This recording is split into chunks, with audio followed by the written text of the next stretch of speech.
Hello everyone and welcome back to the channel. Today I'm going to be scaping an ADA 45p. So the light that's on this tank isn't going to be staying on this tank. I have got a new one, but I need to get some legs for it. But just while we're scaping, we're going to be using this light. It's an ONF flat nano. I'm not very good at planning tanks. I never really am good at thinking ahead about what I want to do. If anything, that sometimes stresses me out a bit. I'm looking for hardscape that I want to fit my idea, and that's usually never happens. You never really find the perfect piece, and I always feel like lots of choice overwhelms me. So I literally just went into the hardscape room at Horizon Aquatics and just grabbed some stuff that looked nice. So we have hornwood, which actually is the type of wood that I used in the tank previously, but it's a really beautiful, nice wood to work with, and you get lots of like cool gnarly shapes on it. There's lots of like twisted bits on it, which I really, really like. So I grabbed some bits of that. I don't know if I'm going to use them all, but we will see. And I also went for black sky rock, which I believe is a type of lava stone. So it is inert, like it doesn't alter your water parameters. And I think it's really cool. I love a pebble, and this is like a bit of an interesting looking pebble. Also, interesting fact about, I believe, this piece, which is the biggest one in there, this came out of Josh Sims' aquascape that was done in the Horizon Gallery. So I feel like I've got a famous rock. And that's what we're going to be using today. And I've also picked some plants, which you will see when we start planting. I think we should just get into scaping. No idea what I'm going to do. It's going to be a surprise for us all. Okay, so I think I'm going to start off by putting a layer of aqua soil in because I think the rocks are going to move around too much. So this might just help them like grip. And so I'm going to be using the Aquascape soil. It's not the most nutrient-rich aqua soil, but it performs well from what I've seen. It is probably similar to most mid-market aquascaping soils, Tropica, Denali, that kind of thing. Obviously, if it's not enough nutrition for your plants, you can just add root tabs and things like that. So yeah, it's also good because I'm having to put fish back in this tank. And I wouldn't want an aqua soil that's going to be like really, really strong in ammonia, because whilst we have got a cycled filter and stuff, it's still not like ideal. So if anything, this is actually a good thing. So yeah, I'm going to start creating sort of like a bit of a barrier and see what happens.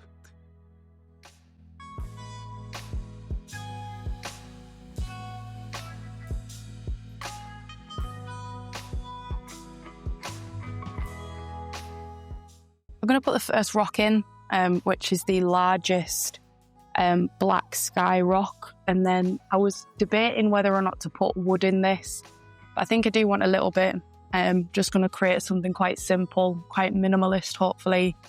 But we'll see. This could change at any point.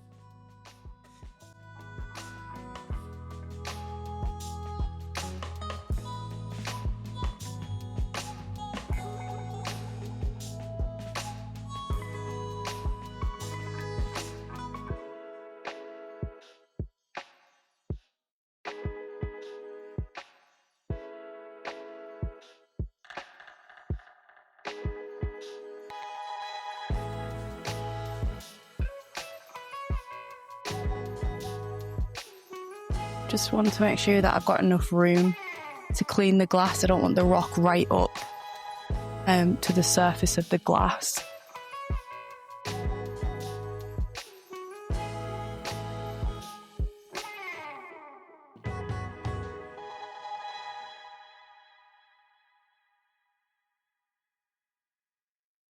It's weird because it looks like there's an even number of rocks, but it's not like this is an origami or anything. Although that maybe looks a bit weird.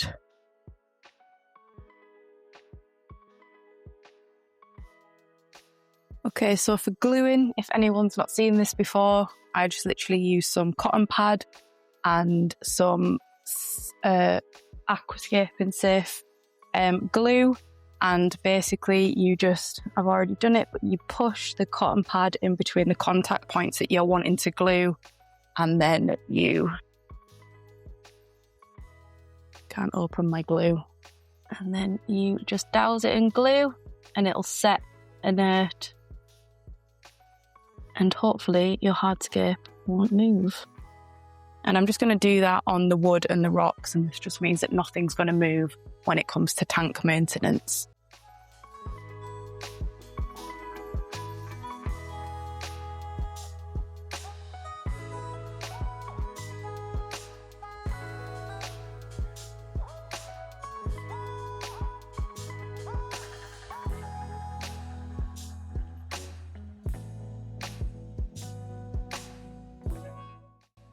Right, the only thing that I don't like about this, that I've just realised kind of happens, from a front-on view, which obviously you're looking at it from a side, but the middle of the tank is here, and that vertical bit here sits right in the middle of the tank. And I don't know if that's distracting, so I might actually have to try and just slightly off centre that. Or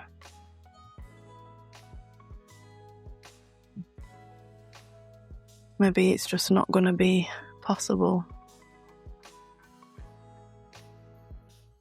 Maybe I'm thinking about it too much.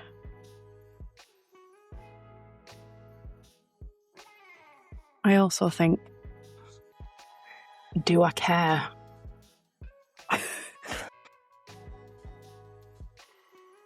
I do a little bit, that's why I pointed it out.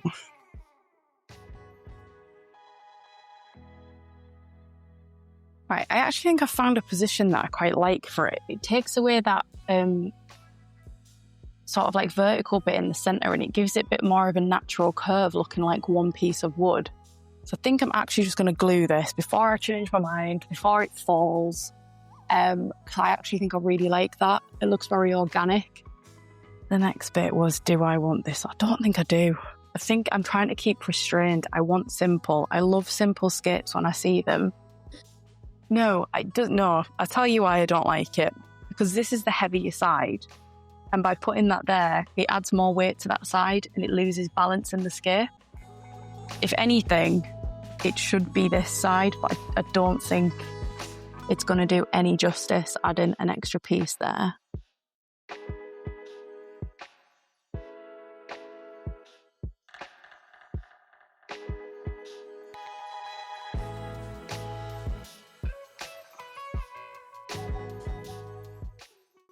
What I'm going to do, I've decided, because I can't decide, is I'm going to put in the sand and the gravel and the rest of the soil and see what I think then. I think I need to see it come together a little bit more. I think I do like it like this, but I'm very indecisive about it. So what I'm going to do, and I'm just using the ADA Aqua Gravel. And I'm firstly just going to fill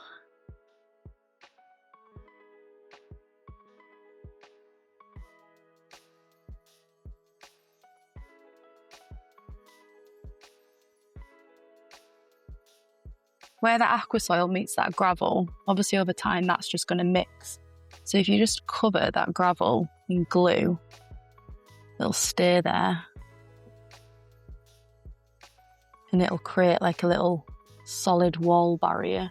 This is totally discontinued and you can't get it anymore, which is sad because it's such a nice sand. So this is all I've got left.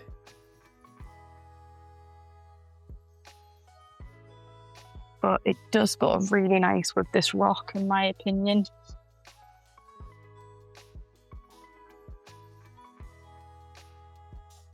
For me, this is my favourite bit. It's like where everything just seems to come together.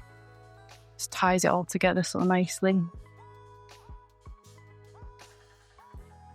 Just going to put some gravel around the back, and that's just to stop, again, any aqua soil coming forward.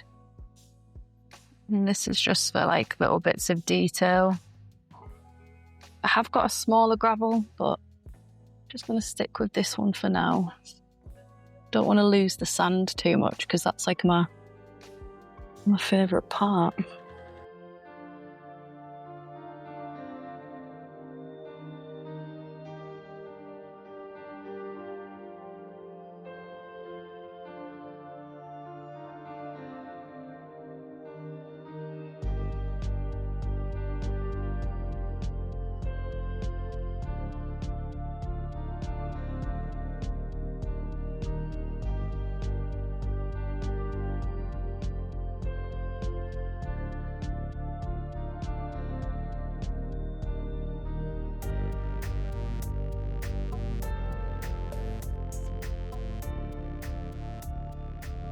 Right, so I think I'm happy with it as it is. I think we're just going to leave it I wanted minimalist, kind of modern-ish type aquascape. Yeah, like a bit of a modern twist on a nature style, I guess. So I think I'm happy with that. So we're going to leave it as it is. So now it's time for planting, and I'm just going to show you what plants we've got, because I've got some plants that are quite new and a lot of stuff that I haven't used before. So for the background in the sort of right-hand side, I've got 3 plants. These are from ADA. So the first one is Hylanthum tenellum Madeira, which is a long grassy plant. The common theme in this scape is it's going to be a lot of like grasses and crypt type plants. So we've got the Madeira, which kind of like a long blixer almost, but not as bushy. I think it does do better with CO2. This is going to be a low-tech, or mid-tech, should I say, tank. So it's a bit of a test, so we'll see how we get on. The next one is Cryptspiralis cordigera, which is just a long green, very tufty crypt, but it has thin grass-like leaves rather than the sort of more tapered or like more elongated oval leaves that crypts have. So that's going to be in the back as well. And the next one is Cryptspiralis nari, which is a new one. Probably somewhat similar to things like Spiralis red, but I feel like it kind of looks a bit like a long Cryptalbida brown, which is one of my favourite plants. So, yeah, that's going to be cool to use. Then next, so on the lower side, where I want the plants to remain lower, we have Crypt parva, which will probably dot in the, like under that little gap there, you might be, oh no, I've got a hole in the lid. Yeah, you probably won't be able to see that too much. It'll be more like in these little areas. But head on, you probably won't see it because a lot of it's covered by this. It'll be more when you're sort of viewing it from slightly above. We've got Hylanthum tenellum red, and we've got Crypt Lucians. So they'll go there. In a bucket down there, I have got some Albida brown, which again will kind of go in the sort of foregroundy area. There is Nymphoides Taiwan, which I'm not sure if I really want to use it, but it gets a bit big. And Vallis natans, which I might disperse throughout the tank. Just it grows a bit. It's a bit of like it overtakes everything. So I'll see what I feel about that one. And then, so this is it's like a lesser known liverwort than Riccardia, which is sort of one of the more sort of commonly used. People call it a moss, and we use it like a moss, but it's technically a liverwort, and it's called Chilosyphilis. It looks like Chilosyphilis. It's called syphilis moss. Chilosyphus polyanthos. Probably said that way wrong. It's from ADA, and it's on one of their Wabicusa mats. So it comes like this, and it's beautiful. I love it, and I want to put that on the wood, and I chose this because I think it's sort of like quite slow growing, much like Riccardia, but I've never used it before.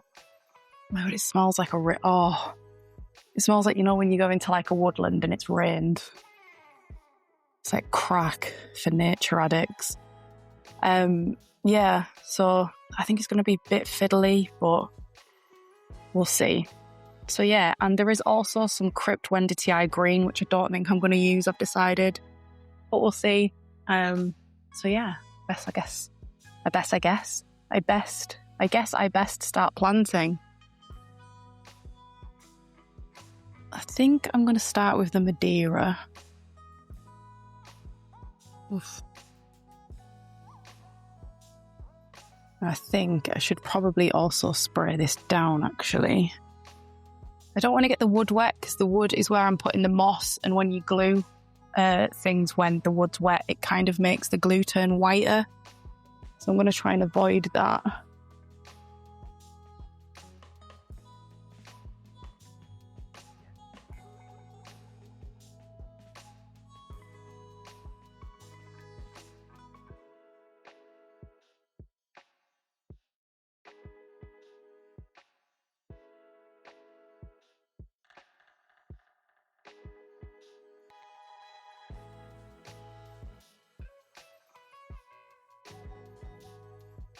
Next we're going to go with the Cordillera, which I think is going to get quite tall. So it might be a case of like keeping on top of pinching off the longer leaves.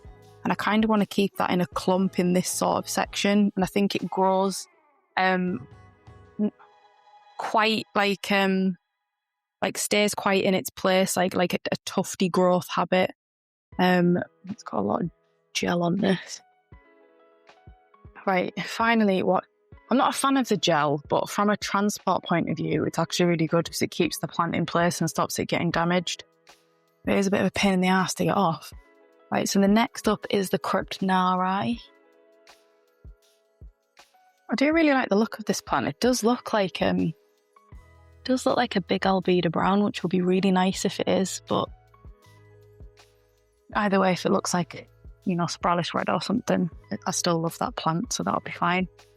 It's just the size that is a bit of a worry. This is only a 45p. You can stunt them by repeatedly trimming them and pulling off the long leaves, but the whole point of this was to not have a lot of maintenance. But is that ever really the way with an aquascape? It always needs something. Going to move on to this side now, the lower side. So I don't know what I'm going to do in the middle. So next I'm going to do more gel. Parva. Just going to rinse this off. That is a really good portion of Parva from Tropica there. Nice. And next is the Crypt Willisii Lucians. Oh.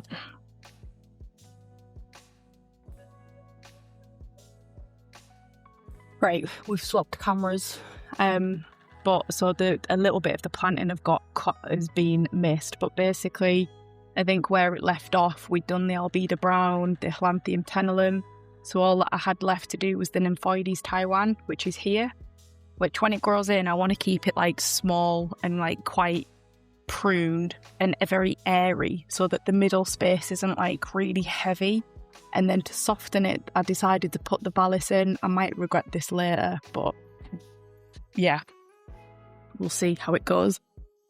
So last but not least is the Syphilis Boss, Chiloscyphus polyanthos, whatever it's called. When I've been reading about this plant, I might be wrong. I might be way wrong. But apparently it's native, or it might be to a few places, but native to Wales. I obviously wouldn't recommend going picking it from natural habitats, and also it's probably covered in God knows what, but I mean, I'm sure you can maybe get it in other parts of the world, but I think it is like definitely found in Wales or certain parts of the UK. But it's awesome. It's so nice. It's definitely one of my new faves, I think, but how I'm going to attach this yet, I don't know. It might have to be glue, because I think it's a bit late to tie it. I think you can just submerge these mats as well if you ever wanted to do that for any reason. Like shrimp tanks and stuff. But I think what I'm going to do is try and peel it off. Oh no, it comes off in quite nice. Oh, amazing.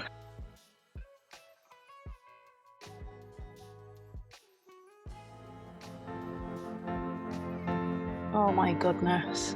I love that.